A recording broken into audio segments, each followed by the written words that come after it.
आदाब, हेलो और राम राम भाई। मैं हूं सुधीर चौधरी और मेरे साथ हैं इस वक्त आमिर खान। जी नेटवर्क पर 170 देशों के लोग इस वक्त टेलीविजन की दुनिया का ये सबसे धाकड़ शो देख रहे हैं। आप इस शो को एक तरह से विचारों और भावनाओं का दंगल भी कह सकते हैं, जिसमें सवालों और जवाबों के दाव पेच होंगे और देश की लड़कियां समाज की पिछड़ी हुई सोच के साथ आज दो दो हाथ करेंगी और सारा जमाना यह कहेगा कि हमारी छोरियां छोरों से कम नहीं है। आमिर, आपकी फिल्म कभी कभार आती है, 2-3 सालों में एक फिल्म आती है आपकी, लेकिन हर बार आप अपनी फिल्म के जरिए एक नया बेंचमार्क सेट करते हैं। क्या आप अब ये कहेंगे कि दंगल आपकी अब तक की सर्वश्रेष्ठ फिल्म है? देखिए, ये मेरे लिए कहना बहुत मुश्किल होगा। मैं खुद नहीं तय कर पाता, क्योंकि मैं अपने काम को, मेरे लिए जो सारी फिल्में जो मैंने की हैं, मैं एक जज्बाती तौर से उनसे जुड़ा हूँ। तो मेरे लिए लगान भी बहुत ही ख़ास है, तारे ज़मीं पर भी बहुत ही ख़ास है, 3 इडियट्स, ये सारी फिल्में मैं चुन नहीं पाता। ये आप बताइए मुझे कि ये मेरी नहीं, जाहिर है मुझे शो करना था तो मैंने वो फिल्म देखी है और बहुत ध्यान से देखी है। मुझे उस फिल्म में ये लगा कि आपने कंप्लीटली नॉन ग्लैमरस सब्जेक्ट चुना। इस फिल्म में, कहानी में, किसी भी किरदार में कोई ग्लैमर नहीं है, कोई मेकअप नहीं है, देहाती पृष्ठभूमि है और आजकल ज़माना है मल्टीप्लेक्स का। स्विट्जरलैंड की हसीन वादियाँ नहीं है इसमें। तो आपको ये ज़रूर ये सब्जेक्ट बहुत मुश्किल लगा होगा, क्या कारण था? हिंदुस्तान की मिट्टी तो है इसमें। हिंदुस्तान की मिट्टी की खुशबू तो मुझे अभी यहाँ तक आ रही है और मुझे लगता है हमारे दर्शकों ने भी जो देखी होगी वो खुशबू आप थिएटर से साथ लेकर गए होंगे। दरअसल जब मैंने कहानी सुनी, नितेश जी ने मुझे कहानी सुनाई, स्क्रिप्ट सुनाई, मुझे बहुत पसंद आई। ये फिल्म वाकई मेरे दिल को उसने छू लिया और मुझे लगा कि ये मुझे करना चाहिए। इसमें मतलब बहुत सारे जज्बात हैं। ये फिल्म हमें बहुत कुछ कहती है, हंसाती भी है, रुलाती भी है, हमारा मनोरंजन भी करती है और उसके साथ साथ हमें कुछ सोचने पे मजबूर भी करती है। तो मुझे बहुत ही अच्छी लगी ये कहानी और इसलिए मैंने। गीता और बबीता भी तो बैठी हुई है और हमारी छोरियां यही हैं। तो फातिमा, मैं आपसे ये पूछना चाहता हूँ कि नॉर्मली आप तो पहली फिल्म में ही बड़ी मुश्किल फिल्म में फंस गई, जिसमें बहुत चुनौतियां थी। पहले आपको कुश्ती सीखनी पड़ी होगी, फिर आपको हरियाणवी भाषा सीखनी पड़ी होगी, तो गलत आदमी के साथ फंस गई आप इस बार। नहीं, गलत नहीं है, अच्छा है। कैसे किया आपने?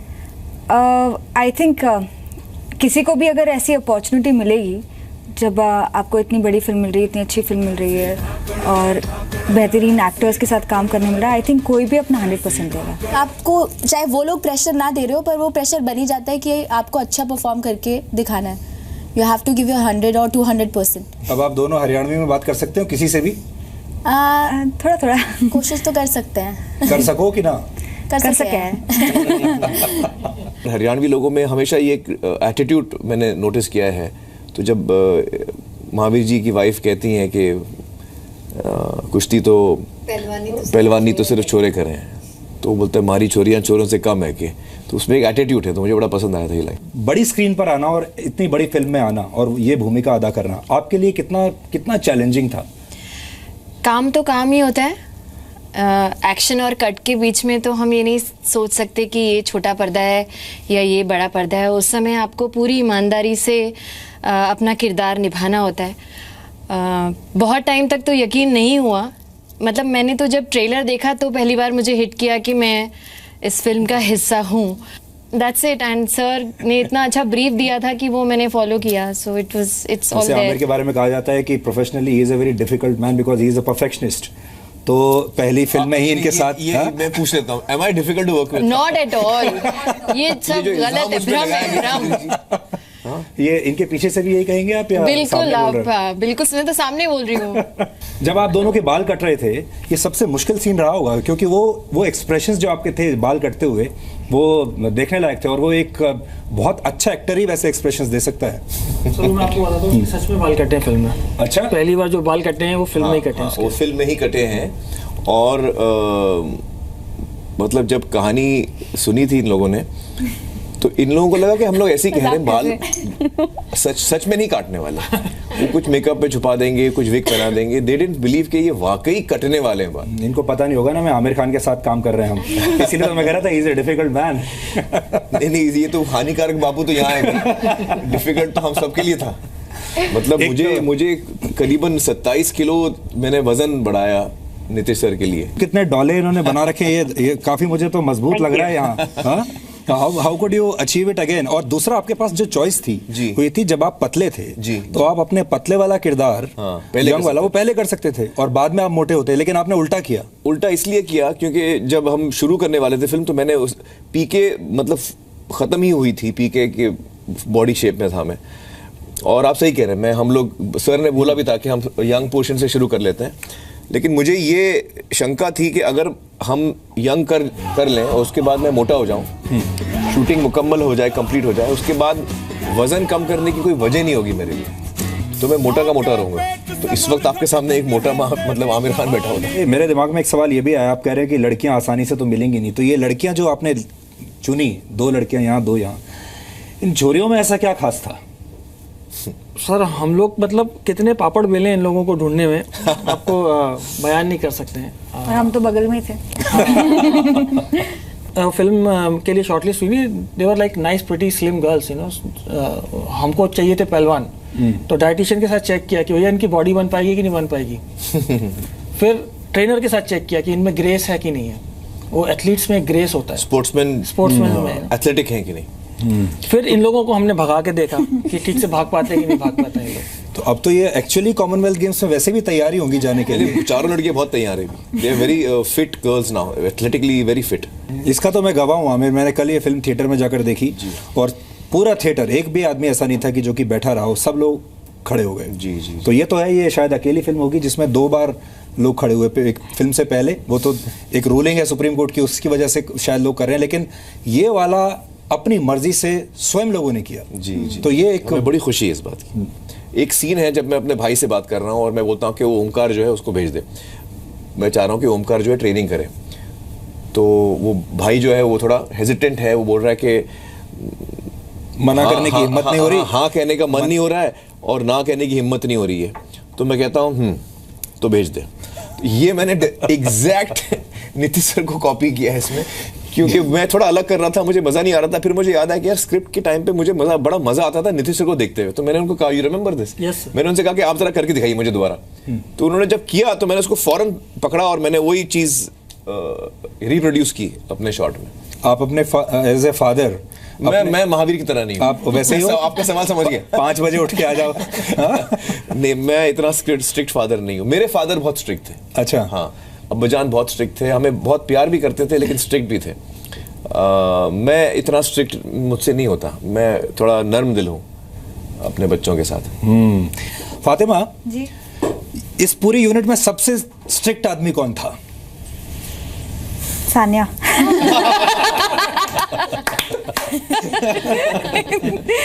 कोई भी स्ट्रिक्ट नहीं था। आई थिंक मैं खुद के ऊपर ज़्यादा स्ट्रिक्ट थी। मैं काफ़ी अच्छी स्टूडेंट हूँ।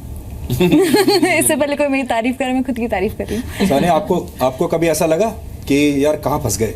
नहीं, बहुत ज़्यादा स्ट्रिक्टनेस हो रही है ये तो। नहीं एक्चुअली हमारे कोच सर काफी, इनकी तरफ देख के मत बोलो। नहीं ये नहीं, बिल्कुल भी नहीं। कोच नहीं, मेरा कोच मैं नहीं।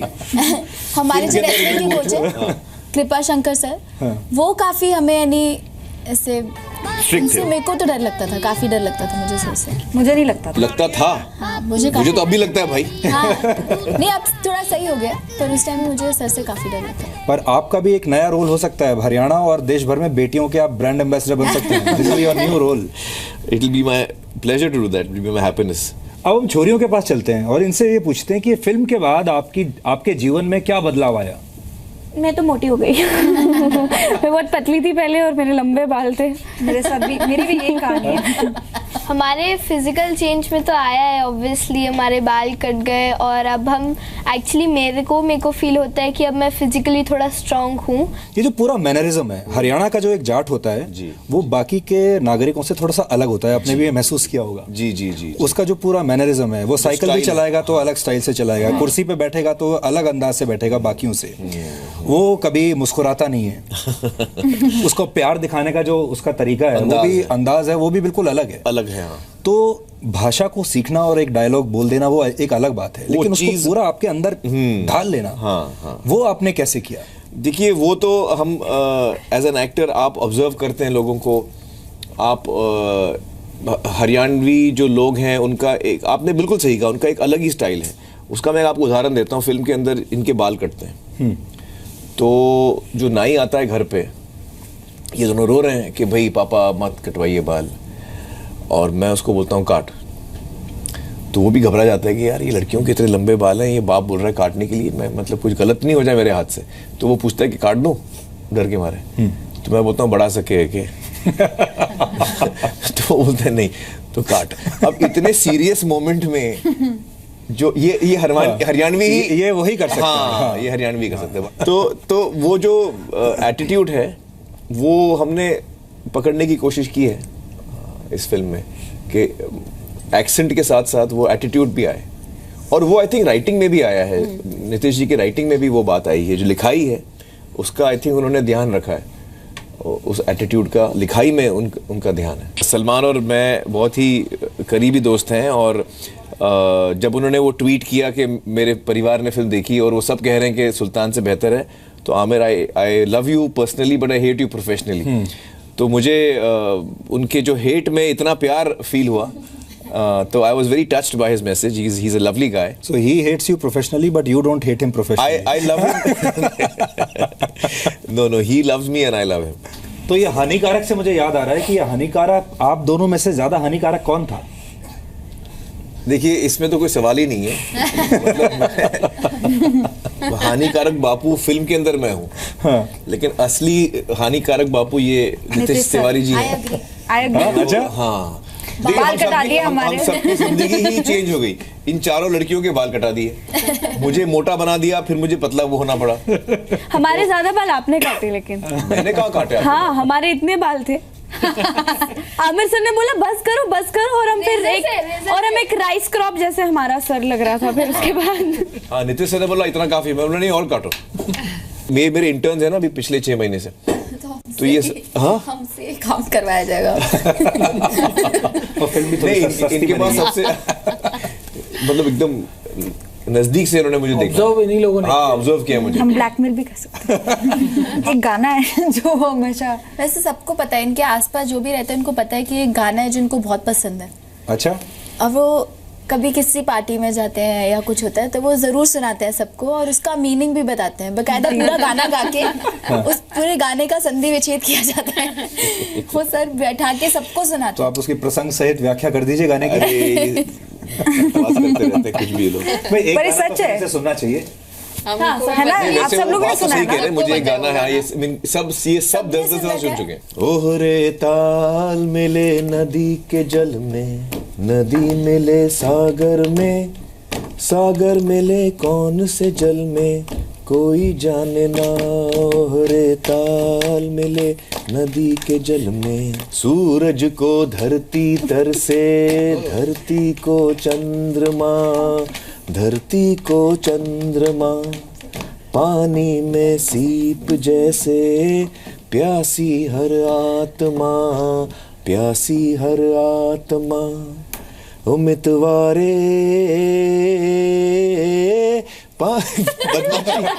पानी में सीप जैसे, प्यासी हर आत्मा, बूंद छुपी किस बादल में, कोई जाने ना। ओहरे ताल मिले नदी के जल में। अब आप और ज्यादा गाने गाएंगे इसके बाद, या मैं गायक नहीं हूँ, 17 साल के बाद गाएंगे?